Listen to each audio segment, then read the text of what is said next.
Hello students, today I am reading about math for class 10th chapter number 8, that is a introduction to trigonometry.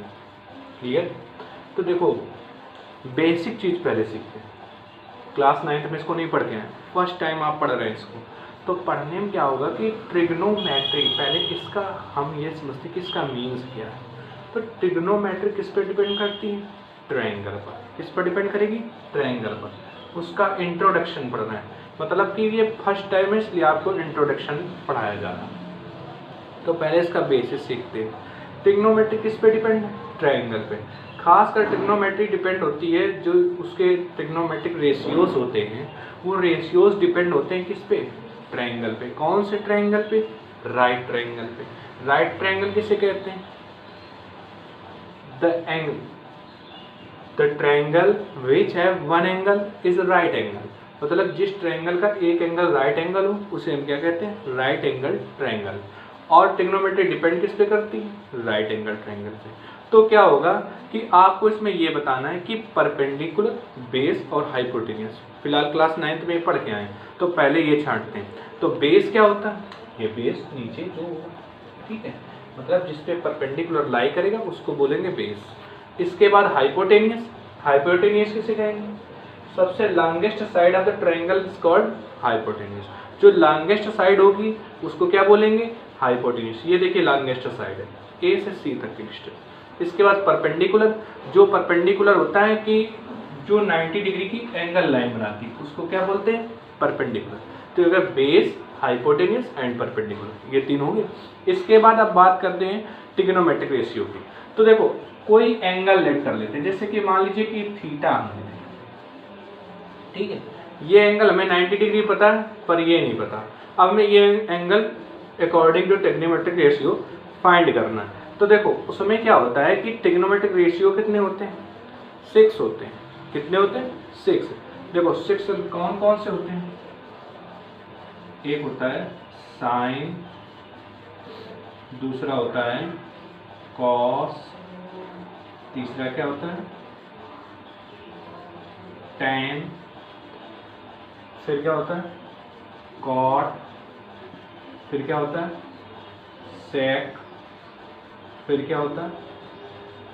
Cosec. देखो आप इसको इस type से ले सकते हैं कि ये टेबल ए और ये टेबल बी, ठीक है, 3 इसमें आएंगे, 3 इसमें आएंगे। देखो इसमें क्या होगा कि एक दूसरे का अपोजिट होते हैं। कौन कौन से अपोजिट होते हैं? तो हम मैच ऐसे करा सकते हैं। साइन किसका अपोजिट है? कॉसेक का। या कॉसेक किसका अपोजिट है? साइन का। कॉस किसका अपोजिट होता है? सेक का। और टैन किसका अपोजिट होता है? कॉट। ऐसे हम इसको मैच करा सकते हैं, यानी कि साइन अपोजिट होगा कॉस का, कॉसेक का, कॉस अपोजिट होगा सेक का, और टैन अपोजिट होगा कॉट का। इस टाइप से ये आपके 6 ट्रिग्नोमेट्रिक रेशियो होते हैं। क्लियर? तो आप चाहें तो इसको राइट भी कर सकते हैं।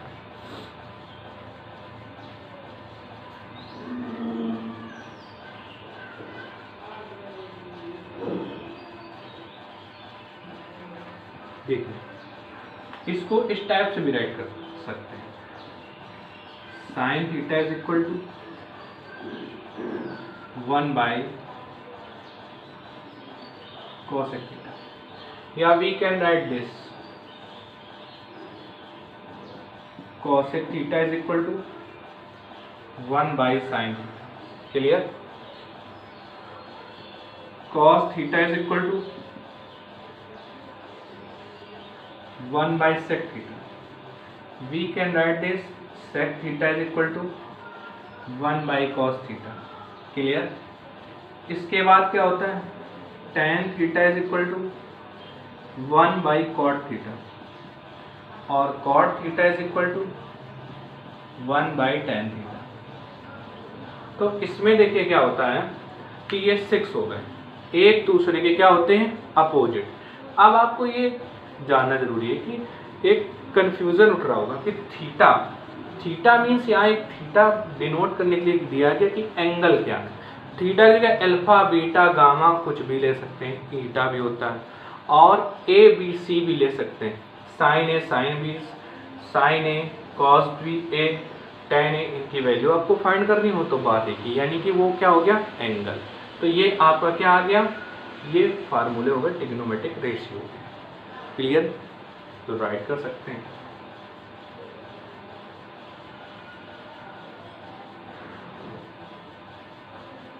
अब क्या करते हैं कि अब देखिए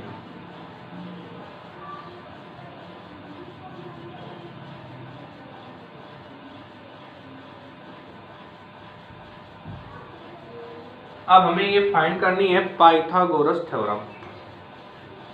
तो देखो पाइथागोरस थ्योरम क्या होती है, सिंपली पढ़ के आए, इस पे आप क्वेश्चन भी सॉल्व कर चुके हैं। कौन सी होगी, hypotenuse square is equal to perpendicular square plus base square, ये आपकी होगी पाइथागोरस थ्योरम।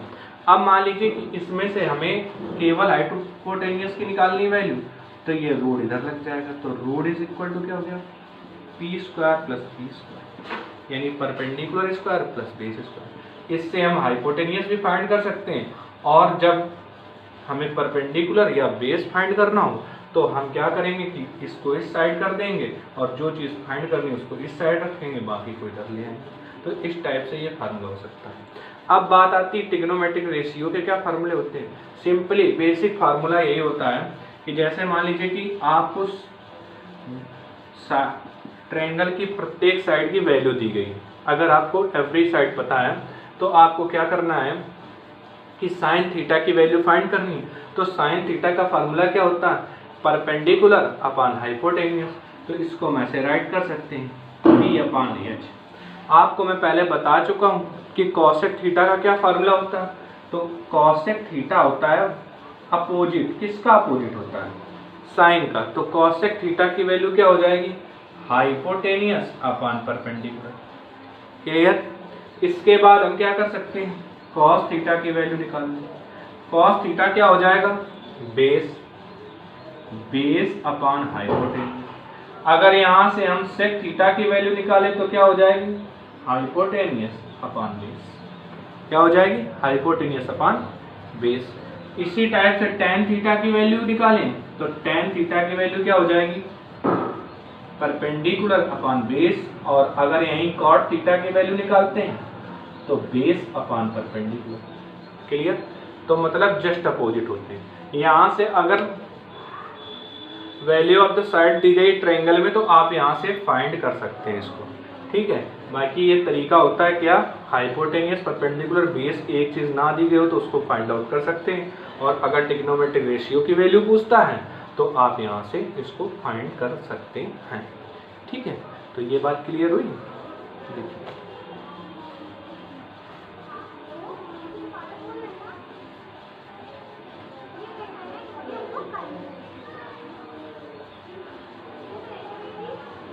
अब देखिए क्या करेंगे, इतना हो गया, ट्रिग्नोमेट्रिक रेशियो हो गया। अब इसके बाद तीन बेसिक फार्मूले और होते हैं। कौन से, स्क्वायर के। स्क्वायर कौन सा, sign square theta plus cos square theta. अगर दोनों स्क्वायर टर्म में है तो इनकी वैल्यू 1 होगी।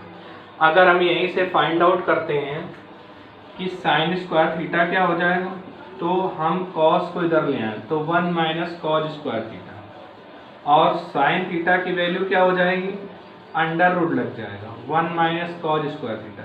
डायरेक्ट हम यहाँ से वैल्यू निकाल सकते हैं। मान लीजिए कि आपको कॉस की वैल्यू पता है, साइन की वैल्यू नहीं पता है, तो ये फार्मूला यूज़ करके डायरेक्ट हम साइन की वैल्यू फाइंड आउट कर सकते हैं। इसके बाद नेक्स्ट होता है sec square theta minus tan square theta is equal to 1।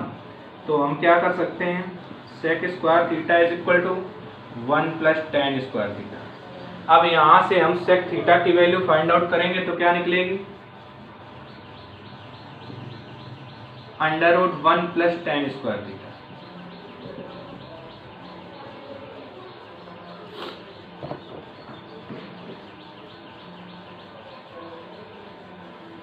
देखिए इस जगह अगर वैल्यू हम कॉस थीटा की फाइंड आउट करते, किसकी वैल्यू फाइंड आउट करते, कॉज स्क्वायर थीटा की, तो cos square theta is equal to क्या हो जाता 1 माइनस साइन स्क्वायर थीटा, और कॉस थीटा की वैल्यू क्या आती root 1 minus sine square theta.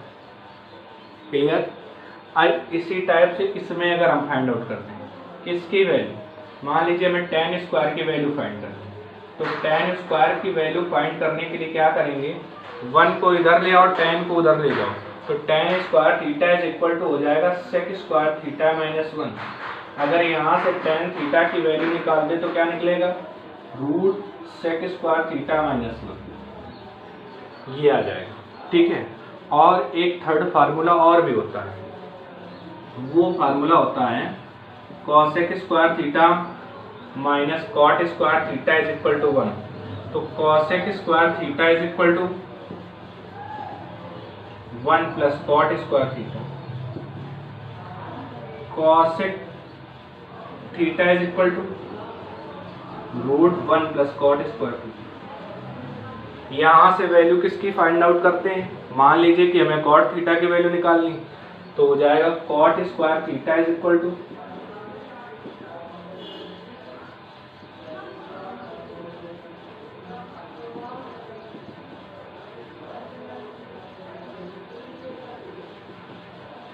ठीक है। इस टाइप से हम ये फार्मूला यूज करते हैं, आप केस में इसका यूज राइट कर लीजिए अगर चाहें तो।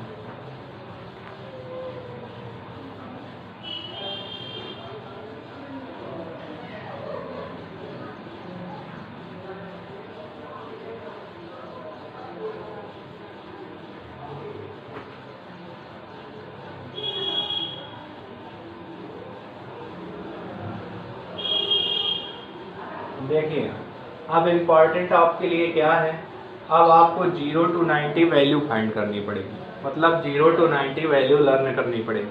तो उसके लिए मैं यहाँ एक टेबल बना देता हूँ और समझा भी देता हूँ कि वो टेबल बनती कैसे।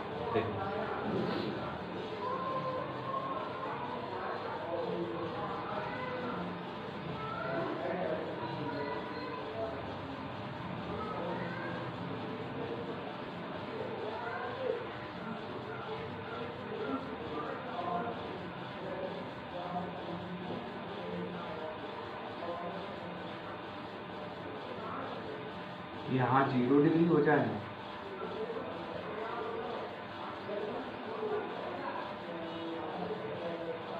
यहाँ 30 हो जाएगा,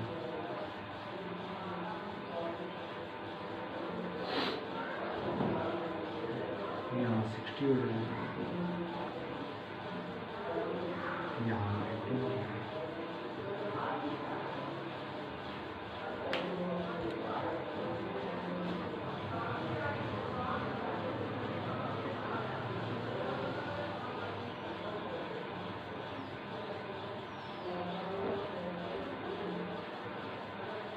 देखिए हमने साइन की वैल्यू लर्न कर ली, हमें साइन की वैल्यू लर्न कर ली। साइन 0 डिग्री की होती है 0, 30 डिग्री की होती है 1/2, इसके बाद 60 डिग्री की होती है √3/2, इसके बाद 90 डिग्री की वैल्यू क्या होती है 1। हमने ऐसे लर्न कर लिया। अब हमें कॉस की वैल्यू लर्न करने की जरूरत नहीं है, बस सीख सकते हैं। क्या कर देना है आपको, सारी साइन की वैल्यू उल्टी कर देनी, यानी ये इस साइड से लिख देना।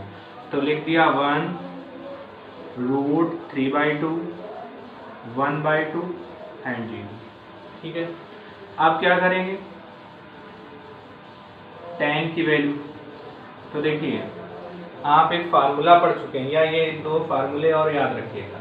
एक होती है value tan theta is equal to sine theta बटे कॉस थीटा, और cot theta is equal to cos theta बटे साइन थीटा। ये 2 फार्मूले और होते हैं, तो इनका यूज कर लेंगे। राइट भी कर लीजिएगा, ये फार्मूले यूज है।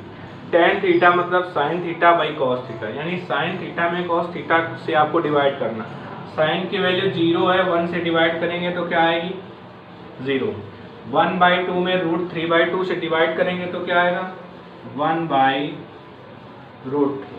इसके बाद क्या आएगा √3/2 में 1/2 से डिवाइड करेंगे √3 आएगा। और 1 में 0 से डिवाइड करेंगे तो इनफाइनाइट आएगा। ये डबल जीरो नहीं है, इनफाइनाइट है। चाहो तो इसको ऐसे बना सकते हैं।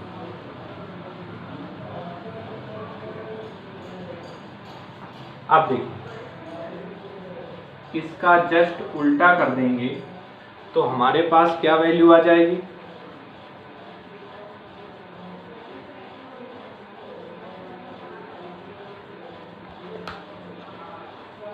देखिए कॉट की वैल्यू ने फाइंड करनी है, तो कॉट का इधर से राइट कर दीजिए तो हो जाएगा इनफाइनाइट √3 1/√3 और 0।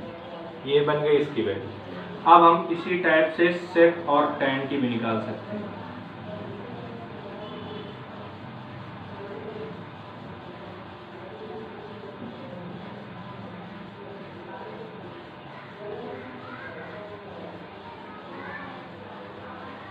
देखिए अब यहाँ से सेक की वैल्यू फाइंड की जा सकती है। कैसे? सेक कॉस का उल्टा होता है, तो 1/1 cos theta is equal to क्या होगा, sorry sec theta is equal to क्या होगा, 1/cos थीटा।